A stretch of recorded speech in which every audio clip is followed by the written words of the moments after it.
La divine volonté, pas à pas, par Safia, petite épouse de l'Esprit Saint.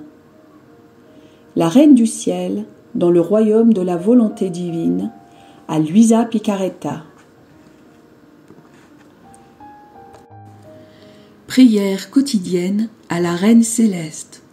Au nom du Père qui m'a créé, et du Fils qui m'a racheté, et du Saint-Esprit qui me sanctifie. Amen. Fiat voluntas tua. Reine immaculée, ô céleste maman, en ce mois qui t'est consacré, je me place sur tes genoux maternels, m'abandonnant entre tes bras, comme ton enfant chéri, et te demandant avec véhémence la plus grande de toutes les grâces, celle que tu m'admettes à vivre dans le royaume de la divine volonté. Sainte Maman, toi qui es la reine de ce royaume, permets que j'y vive en tant que ton enfant. Que ce royaume soit rempli de tes enfants. Je me confie à toi afin que tu y guides mes pas et que, soutenu par ta main maternelle, tout mon être vive constamment dans la divine volonté. Tu seras ma maman. À toi, ma maman, je confie ma volonté pour que tu l'échanges contre celle de Dieu et qu'ainsi je sois assurée de ne jamais quitter cette divine volonté. Je te supplie de m'éclairer afin que je comprenne bien ce qu'est la divine volonté. Amen. Je te salue, Marie très pure, conçue sans péché. Le Seigneur est avec toi. Tu es bénie entre toutes les femmes, et Jésus, le fruit de tes entrailles, est béni. Sainte Marie, Mère de Dieu, co-rédemptrice du monde, Mère et Reine de la divine volonté, Immaculée Conception, Mère des vivants et de l'Église, prie pour nous pécheurs de toutes les générations et veuille répandre l'effet de grâce de ta flamme d'amour à toute l'humanité, maintenant et à l'heure de notre mort. Amen. 33e jour. Première heure de souffrance. L'enfant Jésus, soumis à l'incision cruelle de la circoncision. L'âme à sa reine immaculée. Sainte Maman, ton amour me pousse fortement à me tenir près de toi. Tu veux me faire participer à tes joies et à tes peines en les déposant dans mon cœur comme gage de ton amour et de celui du petit enfant Jésus, pour mieux m'amener à vous imiter.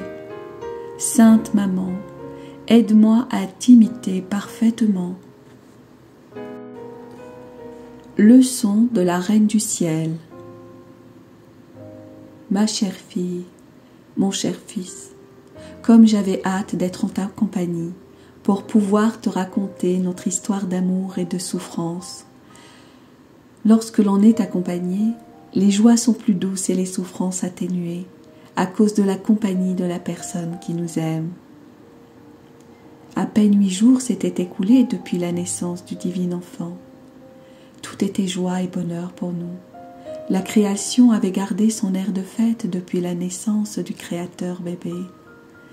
Cependant, l'accomplissement de notre devoir vint interrompre notre joie.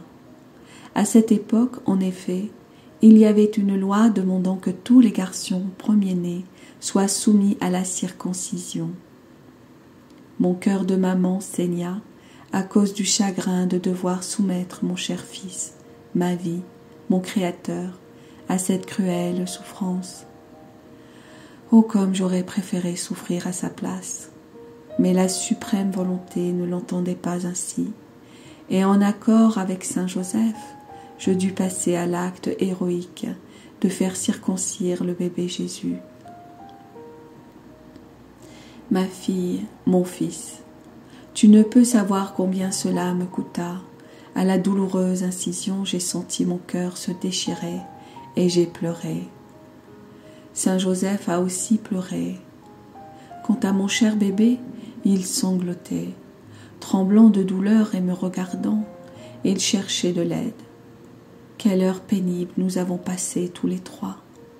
Elle rejoignit toutes les créatures en leur apportant la première caution de la vie de mon fils pour les sauver.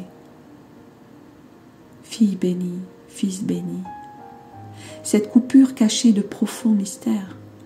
Elle scella la fraternité du céleste bébé avec la famille humaine. Le sang qui versa était le premier paiement à la justice divine pour le rachat de toutes les générations humaines.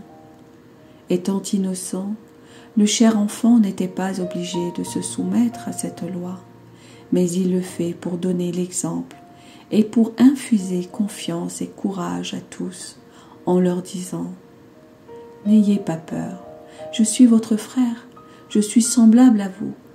Aimons-nous les uns les autres, et je vous sauverai tous. Je vous amènerai tous à mon Père céleste, comme mes chers frères et sœurs. » Ma fille, mon fils, quel exemple nous donne le céleste bébé. Lui, l'auteur de la loi, il obéit à la loi. Bien que né à peine 8 jours auparavant, il se fit un devoir de se soumettre à la cruelle blessure de la circoncision, blessure ineffaçable comme l'union qu'il était venu établir entre lui et l'humanité dégradée.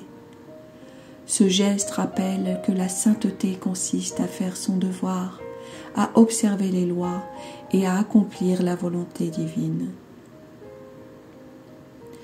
La sainteté sans aucun devoir n'existe pas. C'est le devoir qui met de l'ordre et de l'harmonie dans la sainteté et qui la scelle. Ma fille, mon fils, tu dois savoir qu'en se retirant de la divine volonté, après sa brève vie dans l'innocence, Adam fut blessé profondément dans sa volonté humaine, beaucoup plus que s'il avait été blessé par un coup de couteau mortel. À travers cette blessure, le péché et les passions pénétrèrent en lui. Il perdit la lumière merveilleuse de la divine volonté et se dégrada à en faire pitié.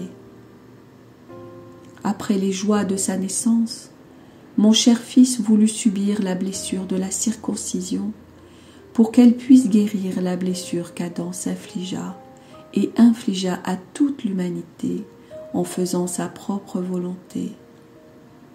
Avec son sang, mon cher fils prépara le bain qui lavera tous les péchés de l'homme pour le fortifier et l'embellir, de façon à le rendre de nouveau digne de recevoir la divine volonté, laquelle, au début, formait sa sainteté et son bonheur.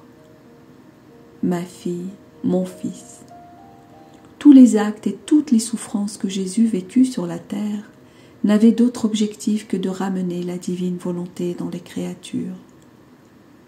Ma chère fille, mon cher fils, en toutes circonstances, même douloureuses et humiliantes, aie à cœur de toujours accomplir la volonté de Dieu. Ces circonstances constituent la matière première dans laquelle la divine volonté se cache pour agir dans la créature. De ces souffrances naissent les joies les plus belles qui tarissent nos larmes. Quand mon fils fut circoncis, nous lui avons donné le nom très saint de Jésus, tel que demandé par l'ange. En prononçant ce nom très saint, notre joie et notre bonheur furent tels qu'ils adoucirent grandement nos souffrances. Par ce nom, quiconque le veut trouve un baume pour ses souffrances, une défense dans les dangers, la victoire dans les tentations et un remède contre tous les maux. Le nom très saint de Jésus fait trembler l'enfer. Les anges vénèrent ce nom. Il a une résonance très douce à l'oreille du Père céleste. Devant ce nom, tous s'inclinent et adorent. Nom tout-puissant, nom très saint, nom très grand, quiconque l'invoque avec foi découvre des merveilles, les secrets de sa puissance. Ma fille, je te recommande de toujours prononcer le nom de Jésus. Quand tu verras que ta volonté humaine, faible et vacillante, hésite à faire la divine volonté, le nom de Jésus t'y ramènera. Quand tu te sens oppressé, appelle Jésus. Quand tu travailles, appelle Jésus. Quand tu dors, appelle Jésus. Quand tu te réveilles, que ton premier mot soit Jésus. Appelle Jésus continuellement. Son nom cache des océans de grâce qu'il donne à ceux qui l'appellent et l'aiment. L'âme à sa reine immaculée. Céleste Maman, comme je te remercie pour toutes les magnifiques leçons que tu me donnes, je t'en prie, grave-les dans mon cœur pour que je ne les oublie jamais. Je te prie aussi de baigner mon âme dans le sang du céleste bébé pour qu'il guérisse les blessures de ma volonté humaine. Écris sur chacune de ces blessures le nom très saint de Jésus pour qu'il y joue le rôle de sentinelle. Petite pratique. Pour m'honorer aujourd'hui, tu feras 5 actes d'amour au nom très saint de Jésus et tu compatiras avec moi pour la douleur que j'ai éprouvée à la circoncision de mon cher fils. Oraison jaculatoire. Chère maman, écris dans mon cœur le nom de Jésus afin qu'il me donne la grâce de vivre dans la divine volonté. Amen. Fiat voluntas tua.